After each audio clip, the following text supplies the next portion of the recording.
Power is without a doubt critical to development.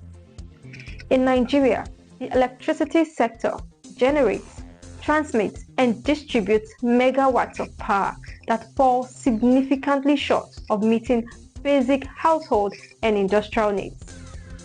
Epileptic power supply remains a major challenge despite series of investments in the sector. The question is, can there ever be an uninterrupted power supply in Nigeria? Welcome to the Genesis.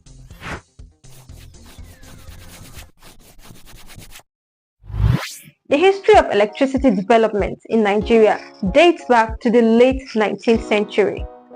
The first power generating plant was installed in Marina, Lagos in 1898 with a total capacity of 60 kilowatts. After the amalgamation of the Northern and Southern Protectorate in 1914 to form modern Nigeria, other towns began developing electric power systems on an individual scale. For decades, the government and privately owned electricity sectors operated separately. However, the British government in April 1951 merged these efforts under the Electricity Corporation of Nigeria (ECN). In 1962, an Act of Parliament established the Niger Dams Authority, paving the way for the construction of the Kainji Dam. And by 1966, the nation's power transmission grid system was born. Now, over the years, this sector has undergone numerous operational changes as part of the government's reform efforts. But where are we in 2025? Today, Nigeria's power sector operates under a public-private partnership. So power generation is handled by generation companies called GenCos.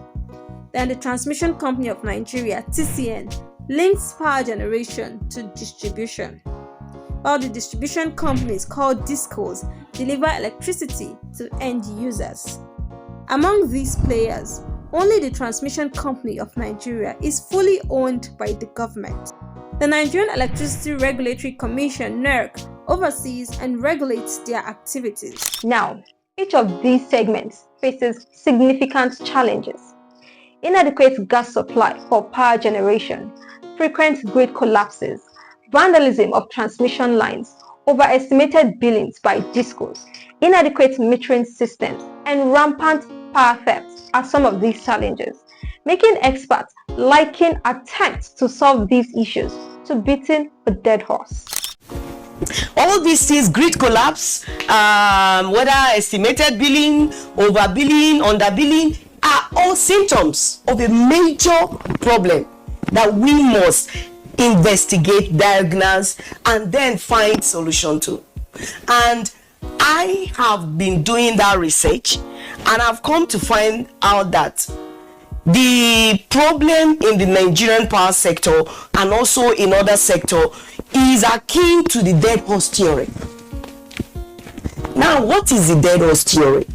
The dead horse theory is a theory that is has its origin to the American Indians, Dakota to be specific. And what this ancient theory says is that if you find out that your horse is dead, dismount. So we have a dead horse in the power sector. So we have been trying to make this dead horse right.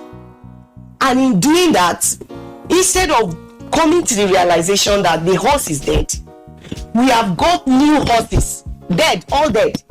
Join them together and see if they can ride. They are not riding.